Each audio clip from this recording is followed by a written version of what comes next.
చిత్తూరు జిల్లా కుప్పం మున్సిపాలిటీ కొత్తపేటలోని 13వ వార్డులో సుపరిపాలనలో తొలి అడుగు కార్యక్రమాన్ని కుప్పం మున్సిపల్ టీడీపీ అధ్యక్షులు మరియు కడా అడ్వైజరీ సభ్యులు S Raj Kumar, cluster incharge Karnan, co cluster incharge Thirumagal, Kothapeta incharge Mukesh, minority నాయకులు అన్సర్బాయిలు నిర్వహించారు.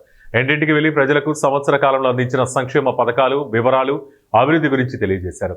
ప్రజా సమస్యలను అడిగి తెలుసుకున్నారు. కార్యక్రమంలో టీడీపీ నాయకులు వరదరాజులు, హరినాథ్ గౌడ్, సురేష్, మురళి, లోకేష్ మరియు కార్యకర్తలు పాల్గొన్నారు. ప్రతి ఇంటికి పంపించడం జరిగింది. సుపరిపాలన తొలి అడుగు కార్యక్రమంలో భాగంగా ప్రతి ఇంటికి వెళ్ళినప్పుడు ప్రజల స్పందన చాలా అద్భుతంగా ఉంది.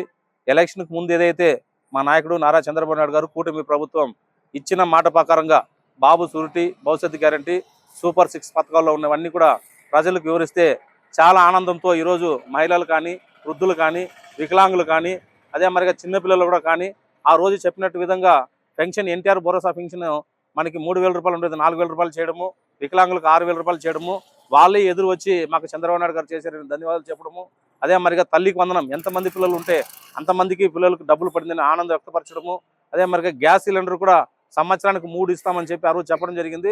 వాళ్ళ అకౌంట్లో డబ్బులు పడుతుందని చెప్పి వాళ్ళే స్వయంగా మాకు ఎదురు వచ్చి నేరుగా చెప్తున్నారు. అదే మరిగా ఉచిత ఆర్టీసీ బస్సు ప్రయాణం మహిళలకు హామీ ఇచ్చిన హామీని మనకి చంద్రబాబు నాయుడు గారు ఆగస్టు 15 నుంచి మాకు పంపిస్తున్నారని చెప్పడము, ఇవన్నీ కార్యక్రమాలు కూడా ప్రజలకు తెలియజేస్తుంటే వాళ్ళు కూడా ఎదురొచ్చి ఈరోజు